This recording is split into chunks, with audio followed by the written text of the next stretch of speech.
Oi pessoal, sou o professor André Gustavo Schaefer da UFFS Campus Erechim e hoje a gente vai implementar esse controle aqui que vocês estão vendo. Tem um servomotor com uma mãozinha desenhada no Arduino e o Python fazendo o reconhecimento dos pontos. Vou explicar um pouquinho de onde que veio então esse modelo, enfim, né, que o Python disponibiliza para fazer o reconhecimento desses 21 pontos da mão e o reconhecimento da mão e a implementação através de um servomotor no Arduino. Vocês vão ver que é bem fácil de fazer isso daqui comunicando o Python e o Arduino pela porta serial. Então a gente consegue fazer isso daqui, ó.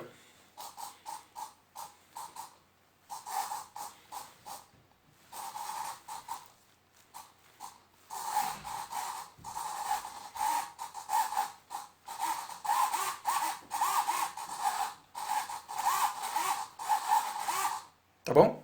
Acompanha aí que vocês vão aprender a fazer. Bom, então restou para a gente fazer a apresentação dos códigos da parte Python, da parte Arduino e brevemente falando sobre o MediaPipe, sobre o qual ainda não tenho um conhecimento muito aprofundado, mas já despertou em mim bastante interesse para ver o que tipo de coisa que se consegue fazer com ele. Só apenas uma menção que esse código ele foi primeiro apresentado, o código Python, enfim, quem entrou em contato com esse programa e me apresentou foi um, um, acredito que não seja nenhum seguidor meu, nem inscrito talvez nesse canal ele esteja, mas foi meu filho Gabriel Henrique Schaefer, que é um entusiasta, um programador iniciante da linguagem Python e na verdade faz constrói, enfim, né, aprende a linguagem de programação por conta própria e provavelmente sabe mais sobre Python do que eu. Aliás, muitas pessoas entram em contato comigo a respeito de dúvidas sobre a linguagem de programação Python e eu explico que, infelizmente, por enquanto, ela não é assim um objeto de estudo da minha parte. E às vezes eu tenho dificuldade de ajudar as pessoas em algumas questões técnicas da linguagem Python. O meu foco, meu grande objetivo, assim, pelo menos inicial, né, do canal era uma ênfase um pouco maior no Arduino. E aí sim, no Arduino eu tenho bem mais condições de ajudar, enfim, né, e de resolver alguns problemas, algumas situações. Como uma coisa muito importante que aconteceu aqui na implementação desse programa e que foi resolvido com o conhecimento que eu tinha do Arduino. Depois eu vou falar sobre isso para vocês, tá? Então, um agradecimento especial ao Gabriel e já mostrei para ele como eu fiz a integração também. Ele conhece menos de Arduino, conhece um pouquinho mais de Python e agora a gente vai somando aí forças. Bom, faltou então, como eu falei, mostrar o programa, tá? E o programa original, vamos dizer assim, ele ele vem o programa a parte original que me foi apresentada, né, de início, antes de eu fazer de eu ter essa ideia de fazer a integração, ele importava as bibliotecas, né, os frameworks, enfim, CV2 MediaPipe, sobre o qual a gente vai falar um pouquinho, né, e fazia algumas instanciações, né, sobre necessárias, desculpa, para a implementação do programa. É mais fácil falar sobre o que eu fiz para complementar, né? Eu fiz a importação então da biblioteca Serial para fazer a comunicação serial. Aqui também eu fiz, vamos dizer assim, garantir que a porta serial estivesse fechada para iniciar a comunicação, tá? E deixa eu ver o que mais. E fiz a inicialização dela, né? No caso aqui, ó, cabe uma observação. A porta com 5, nesse caso, foi a porta na qual eu conectei no meu computador. Vocês vão conectar o Arduino de vocês em alguma das USBs, das portas seriais USBs de vocês. E aí vocês vão ter que ver qual que é apresentada quando dá conexão aqui no menu ferramentas do Arduino, né? Então veja bem, quando a gente conecta, a última vez que eu conectei, ó, eu tinha conectado ele na COM5, portanto era ela que estava selecionada, né? A qual a USB então da plaquinha Arduino tinha sido conectada. Então essa mesma porta é que tem que estar aparecendo aqui, senão eles não vão se comunicar, né? Então, obviamente, quando a gente inicia a comunicação serial no Arduino a 9600, a gente tem que colocar essa mesma taxa de transmissão aqui, certo? No Python. Isso aqui também eu coloquei é um controle para verificar se eu já tinha enviado um dos códigos de movimentação ou não. Por quê? Em vez de eu ficar enviando vários códigos repetidos, imagine que a mão esteja parada, por exemplo. O código, nesse caso, se eu não tivesse esse controle de se já enviei ou não, ele ficaria enviando o código da mão naquela posição e seria desnecessário. Acredito que não daria problema. Se for retirado isso daqui fora, ele vai funcionar super bem também. Mas para fazer uma otimização, né, não enviar coisas desnecessariamente, eu fiz esse controle. Se ele já enviou, se o último código que ele enviou, né, eu faço esse controle aqui embaixo. Ó. Se é para ele enviar um código novo, né, e o código que ele acabou de enviar é o mesmo que ele está tentando enviar agora, então ele nem envia. É mais ou menos esse controle, tá? Já vamos chegar ali. E aqui a gente tem o laço de repetição em que, como eu estava falando para vocês, as únicas coisas que eu implementei a mais foram esses controles aqui, ó. E aqui termina o programa. Só isso aqui, tá? Até aqui em cima. Isso aqui eu implementei a mais, tá? É uma lógica bem fácil de entender. E aqui embaixo, então, eu fecho a porta serial e termina o programa, nesse caso, né? Então, na verdade, o while true, ele vem do que está selecionado em azul, né? Então, é isso que fica repetindo no Python o tempo inteiro. Esses comandos aqui. Então, isso aqui já constava, né? No bloco de programa original, que o Gabriel me trouxe. Então, aqui ele faz vamos dizer assim, uma leitura da câmera, certo? E o Python tem essa característica, né, muito interessante, tu consegue, vamos dizer assim, fazer uma atribuição múltipla, até tem um nome um pouco mais técnico, né, em que esse valor de retorno é jogado para dentro dessa variável e eu faço, né, uma outra atribuição jogando então a imagem propriamente dita para uma variável img, nesse caso, né. Aqui eu faço uma conversão, então ele usa essa função ou esse método do pacote então CV2, né, para fazer a conversão para uma imagem então color BGR 2RGB, certo? Aqui ele pega algumas outras características como a altura e a largura da imagem, certo? E aqui é que ele faz o processamento dessa imagem convertida, dessa IMGC, de modo que ele jogue nessa variávelzinha result se detectou ou não a presença de uma mão, né, na tela. Às vezes ele até erra, vocês vão ver que ele detecta uma parte do pescoço, enfim, né, como sendo mão. É uma certa limitação, então, que tem dessa aplicação, tá? Ele não, enfim, desse modelo, tá? Porque por ele não conseguir fazer somente distinção de mão mesmo, né?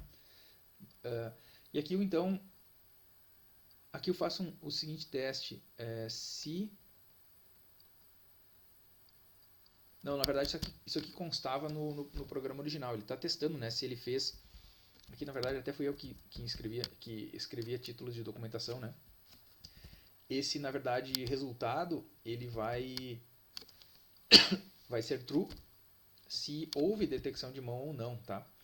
E aí nesse caso aqui ele faz o desenho daqueles pontos, né, nesse laço de repetição, porque são 21 pontos em que ele faz vamos dizer assim, o desenho desses pontos, tá? Tem um documento bem interessante que eu vi ontem, vou fazer uma menção a ele, eu até salvei, e eu acredito que eu consiga encontrar rápido aqui também na internet. Vou deixar o link para vocês, vou deixar esses links todos para vocês na descrição do vídeo. Já vou fazer um Ctrl+C, Ctrl+V aqui, ó, para depois fazer o upload do vídeo para o YouTube. Mas esse documento era um documento que foi lá do Embarcadero, se não me engano é Embarcadero, não, Embarcadero, vamos ver, não me recordo, não, acho que é Embarcados, né, Embarcadero é uma empresa, Embarcados Media Pipe, vamos ver se eu encontro aqui, ó, Interface Media Pipe Hands Arduino Embarcados.com.br, ó. Esse documento é muito legal, muito importante, porque ele dá uma boa de uma... Ele ensina a fazer outras coisas utilizando isso. Ó, foi criado, pelo que diz aqui, pelo Aleph Anderson Silva, né? E tem tem uma documentação bem importante aqui. Foi através daqui que eu consegui obter a informação que eu precisava, né, para fazer a obtenção dos valores de x e y de parte dos dedos, né? Para mim já foi suficiente obter a coordenada y do dedo indicador. Isso daqui no caso foi eu que inventei. Poderia ter outras formas de tu notar que a mão girou, certo? E a coordenada y do anelar, se vocês forem ver, eles têm mais ou menos o mesmo tamanho, eles ficariam na mesma coordenada y, né? Colocando a mão agora assim em frente e deixando a mão bem retinha. E à medida que tu gira para a esquerda, no sentido anti-horário, né? Ou no sentido horário, vocês vão ver que na verdade a coordenada y da, da ponta do indicador, da ponta do anelar ou anular, até recorri à Wikipédia para saber como é que falava isso certo, tá? E ambas as formas são corretas. Uh, elas mudam, né? Elas mudam coordenadas x também, mas elas mudam coordenadas y. E aí eu de imediato eu percebi que a coordenada y seria mais interessante de utilizar. Então aqui eu faço o quê? Uma subtração, diminuo a coordenada y do anelar, menos, né, menos a do indicador, e aí eu verifico se o número de pontos foi maior que 75, significa que a mão está bastante girada para a esquerda no sentido anti-horário, tá? Então aqui eu faço um controle na própria tela do Python para saber o que ele estaria mandando para o Arduino, né? Aqui eu faço então, se ele ainda não enviou esse 1, porque é uma coordenada nova, estava em 2, em 3, em 4, né? Ele envia, né? Então ele faz o que? Porta serial write B. Ele escreve o número 1. Já vou falar o porquê dessa cerquinha aqui do lado, ó. Sem essa cerquinha aqui do lado não funcionaria direito, não teria nem feito o vídeo. Já vou falar sobre ela, tá?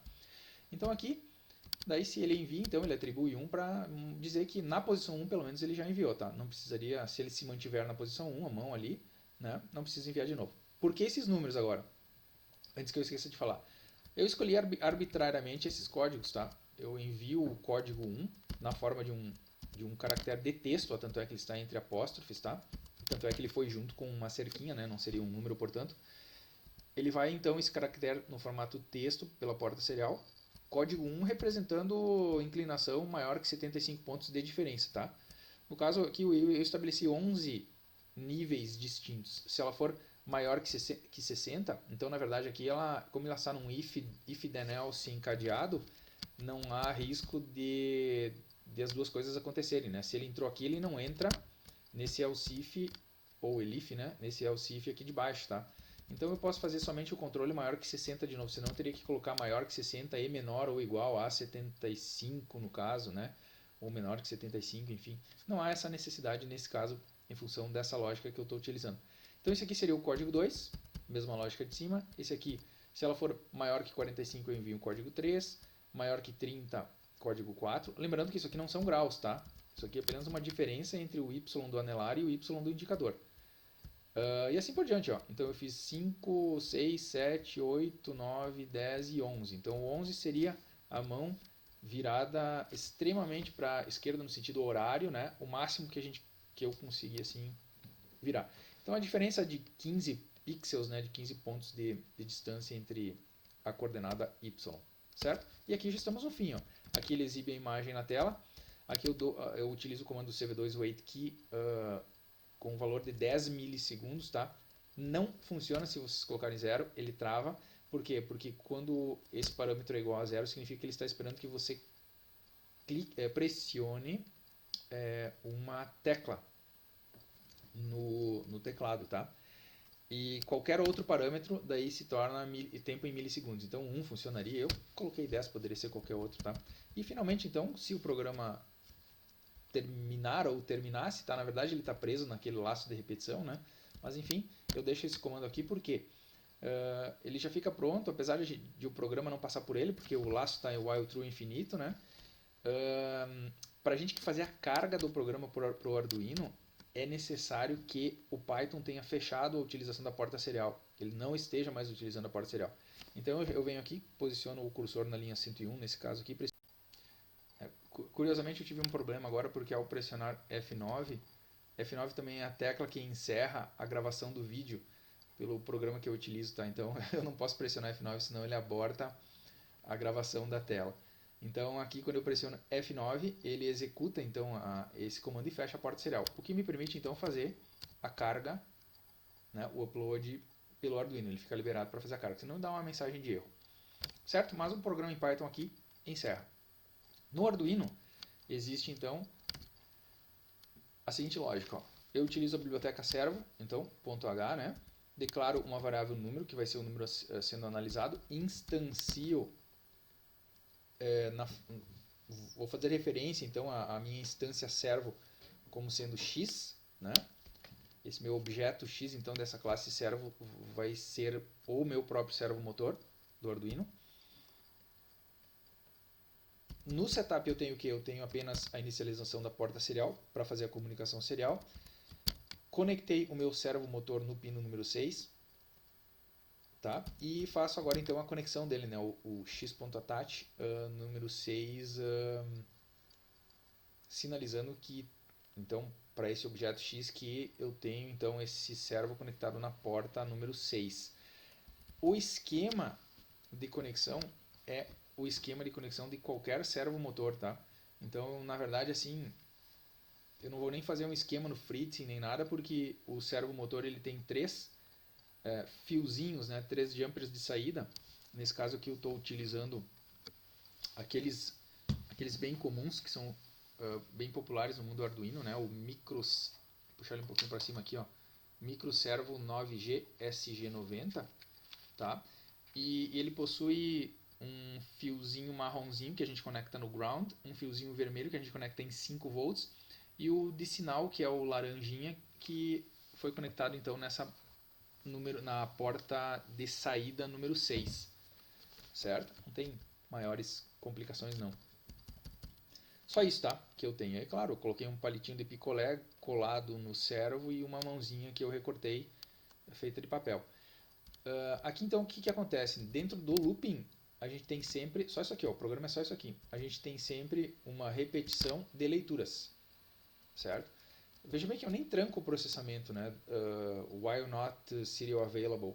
Eu simplesmente forço uma leitura de um número, fazendo a análise dele, fazendo uma conversão para um número inteiro, tá? Depois eu testo. Se esse número for igual a 1, ou seja, o código igual a 1, significa que eu quero que a minha mão está, né, lida extremamente à esquerda, bem no sentido anti-horário. Então, corresponde à minha posição de 180 graus do meu servo. Então eu faço um x.write 180, né? Aqui eu também faço um else if, poderia ser várias sequências de if, mas daria mais processamento, né, para o Arduino. Então eu faço tudo isso em if then else encadeado, né? Se não, se o código for 2, eu escrevo. Daí eu fiz, como eu dividi em 11 posições distintas, eu dividi 180 por 11 e aí cheguei por 10, na verdade, eu fui diminuindo de 18 em 18, né? Porque a última posição é 0. Então eu coloquei 180 graus, 162 graus, 144 e assim por diante, ó, até chegar na 11ª. Daria para escolher menos posições, 9, 10, 8 ou mais até, né? Fazendo as divisões proporcionalmente, talvez ele fique até mais suave na movimentação. Só isso. O que é importante? Agora senti um problema que quase me impediu de colocar o vídeo, porque a mão ela não ia girar bem. Ia ficar bem ruim, assim. Ia ser uma coisa bastante... bem sem graça, diga-se de passagem, assim, porque ela ia ficar travando e não estava funcionando muito bem. E aí eu pensei, eu acho que as leituras não estão sendo feitas de modo rápido. As leituras que o Python, né, está mandando para o Arduino, talvez o Arduino não tenha muita capacidade de ler a porta serial tão rápido quanto o Python enviava, né? Afinal de contas, nós temos o Python executando aqui no notebook e o Arduino executando nas suas limitações da plaquinha, né? Na sua frequência de funcionamento ali da plaquinha. Então eu pensei, ele não está conseguindo ler muito rápido. Tentei modificar isso aqui para 115.200, tá? Nos dois lugares, tanto no Python quanto aqui, não resolveu. Tentei trancar o processamento, fazer a leitura somente quando tivesse alguma coisa disponível na serial, não resolveu. Tentei enfileirar as coisas num vetor de 100 posições, né? para que ele passasse por todos os valores lidos, né, em vez de fazer aqueles travamentos. Não funcionou também. Só que aí me ocorreu o seguinte, ó, por que será que eu estou querendo enfileirar isso num vetor se a serial já é serial, como o próprio nome já diz, né? Então o que eu estava fazendo de errado? Agora eu vou fazer essa breve explicação aqui, ó, e já em seguida finalizo o vídeo. Só deixa eu pegar isso aqui, eu não trouxe daqui que eu tinha esquecido, ó, interface. Na verdade, isso aqui que eu queria colocar junto, tá? E então aqui, ó, eu deixei um arquivo pronto aberto aqui, ó. Vejam bem, na serial, quando nós temos comunicação serial entre o Python e o Arduino, não somente nesse caso, tá? A comunicação, a leitura da porta serial, enfim, que o Arduino faz, ela funciona dessa maneira. O que o Python estava fazendo? Isso me ocorreu, daí eu tive essa ideia de fazer esse teste, funcionou de imediato. Funcionou super bem, assim como vocês estão vendo. O Python escrevia, olha, estou na posição 1, estou na posição 2, né? A mãozinha na posição 3, 4, voltou para 3, voltou para 2, foi para 3, 4, 5, 6, 7, 8, voltou para 7, 6, etc. Sem problema nenhum, foi isso que eu tinha mandado escrever aqui quando eu tinha este comando aqui, ó. Vamos pegar um número de um dígito só. Quando eu tinha esse comando aqui, ó, vamos supor, 9. Ele escrevia 6, vamos supor, 7, 8, 9. Ele escrevia um 9 aqui. Então, claro, o que acontecia? Quando tinha, só deixa eu voltar aqui, quando tinha poucos números digitados, por exemplo, ele escreveu 1, o Arduino já leu o 1, ele apagou. Ele voltou agora, escreveu o 2, o Arduino leu o 2, apagou. Então, estava tudo funcionando até aí. Só que aí o Python escreve o 3 e escreve o 4, e o Arduino não teve tempo de ler o 3. Isso fica enfileirado aqui na forma de caracteres, textos serializados. Quando o Arduino faz a leitura disso aqui, ele faz um parsing, né? Por isso tem aquela função parseInt. Ele tenta converter o que ele encontrou na serial para um número inteiro. Vejam bem, que número é esse? 34. O que eu tenho que fazer quando eu leio 34? Não tenho que fazer nada. E o que o Arduino fazia? Não fazia nada. Então ele não mexia o braço quando acontecia essa situação, por exemplo, né, de 2 caracteres aí enfileirados. Então vejam bem uma coisa, então ele não tinha que fazer nada, ele não fazia nada. Como que se resolve isso? Veja bem, como que funciona a leitura serial, né, do Arduino, parseInt, né, essa análise, eu diria que é uma análise sintática da porta serial por parte do Arduino, não seria uma análise léxica nesse caso. Ele não está nem aí se tiverem outros caracteres especiais aqui, ó, no meio de números e outra coisa. O que o Arduino vai fazer? Ele vai verificar até que ponto, né, esse caractere que ele encontrou aqui pode ser convertido para um número inteiro. Então ele faz o seguinte, ó, ele bloqueia.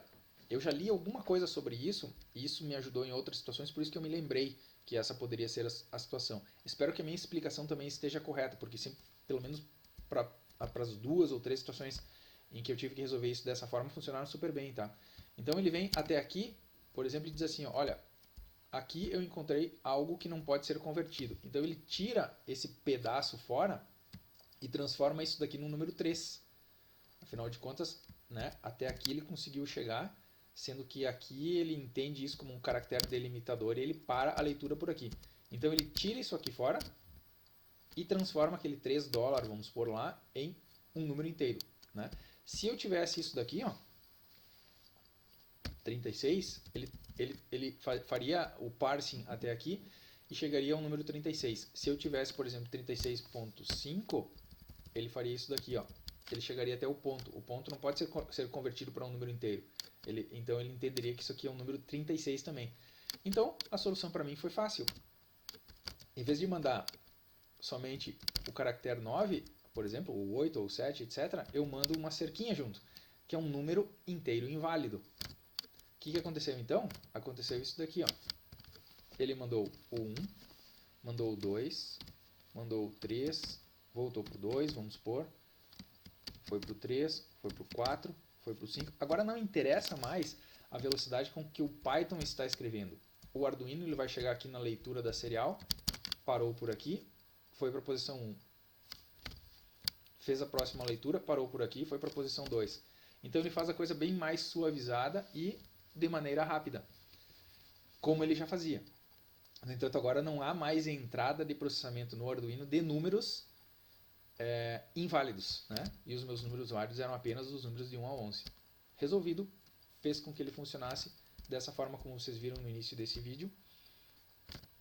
E o legal foi que eu não precisei usar aquela função var speed servo, em que tu pode definir uma velocidade. Ela já me resolveu um problema uma outra vez em que o servo se mexia muito rápido, até era o contrário, né, do que a gente precisa aqui. A gente precisa que ele se mova rápido, lá eu precisava que ele se movesse de uma forma mais suave. Não foi necessário trancar o processamento, então o programa ficou assim como vocês estão vendo. Acredito que eu tenha falado sobre os pontos principais dos programas, né? A gente tem essa disponibilidade então de estar interagindo pelos comentários. Espero que vocês possam tirar proveito de outras ideias, né, e outras coisas para serem implementadas. De repente, quem sabe até na educação básica, né? Algum professor é entusiasta da programação. Tem apenas uma coisa que eu quero mencionar. Se vocês lerem alguma coisa a respeito do que eu entendo, né, e do que eu tenho falado em alguns outros vídeos, em algumas coisas que eu escrevo sobre a inteligência artificial, vocês vão ver que existe um caminho muito grande a ser percorrido e a minha ênfase sempre, a minha preferência nos vídeos desse canal que tenham, né, relação com a inteligência artificial era que fosse desenvolvido, ainda é, né, que fosse desenvolvida um conhecimento, uma aproximação da inteligência artificial com a educação básica, um desenvolvimento da matemática que tem por trás da inteligência artificial, para que a gente consiga criar soluções de inteligência artificial com base em programação, mas na criação de modelos. O que estamos fazendo nesse programa não é a criação de nenhum modelo de computação. A gente apenas está utilizando um modelo pronto, que veio através desse framework, como se chama em programação, né? Chamado MediaPipe, né? Que é importado então aqui no início. Vejam bem, não há como negar, e tanto é que eu estou apresentando esse vídeo para vocês, as inúmeras possibilidades que se apresentam na computação do que vai chegar agora e já existe, né? Enfim, num futuro próximo ou da situação atual, que é o grande número de oportunidades que existem para que pessoas da área da computação trabalhem justamente fazendo isso, fazendo a integração e a aplicação desse conhecimento que é disponibilizado de forma gratuita ou de forma paga, enfim, né? Fazendo a integração e a aplicação dessas coisas no nosso mundo real, né? no nosso dia a dia. Então, tem muita coisa, muita oportunidade de trabalho, muita oportunidade de emprego, muita colocação profissional disponível nesse momento, e isso vai ser uma coisa que vai crescer cada vez mais, que é fazer a integração, porque até hoje nós temos a automação da forma como a gente vê, mas ela não traz inteligência artificial junto. Então existe a figura e a oportunidade daquela pessoa que vai fazer a integração entre essas duas coisas. E aí eu reconheço que essa pessoa que vai fazer a integração entre essas duas coisas, entre a inteligência artificial e a automação, ela é uma pessoa que não precisa, isso eu concordo com alguns críticos, né? Porque tem pessoas que criticam muito a carga excessivamente grande de matemática para pessoas que estão aprendendo a inteligência artificial. Se a pessoa vai aplicar aquele conhecimento, ela realmente, eu concordo aí nesse caso, que ela não precisa ter tanto conhecimento matemático nesse sentido. No entanto, permanece, o que é importante que fique claro é essa noção, né? A pessoa que aplica esse conhecimento e que não precisa de tanto esse conhecimento de inteligência artificial, né? E que não precisa de tanto conhecimento matemático, ela tem a sua função. Mas ela não é um cientista de dados, né? Ela não é, o que não desmerece o trabalho dela, obviamente, mas são coisas diferentes. ela não é uma pessoa que tem condições de mexer assim no cerne, né, daquilo que gera o modelo, de fazer um aprimoramento do modelo, né? De qualquer forma, não deixa de ser muito legal, tá? Talvez seja muito desafiador e, por que não dizer, até muito mais legal se trabalhar fazendo essa integração, né, entre a inteligência artificial e a automação, seja residencial, seja comercial, seja criando um robô, enfim, que faça uso desses comandos via web service, via framework, né, da inteligência artificial. Talvez seja até mais legal do que trabalhar com a própria inteligência artificial. Mas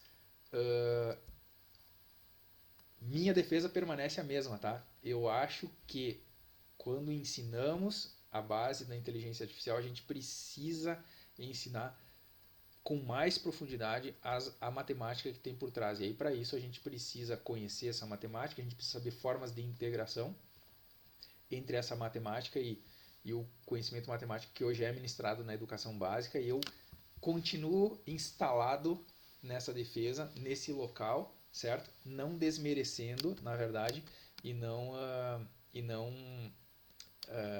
e na verdade promovendo, né,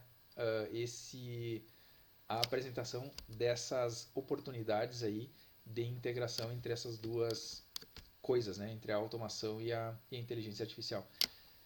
Eu não sei se vocês tiveram paciência para me ouvir nessa parte final, mas eu fico com essa sugestão para vocês pensarem, enfim, né? E espero que seja por um caminho, seja por outro, isso seja útil para alguém. Tá ok? Dúvidas? Permaneço à disposição. Obrigado pela atenção.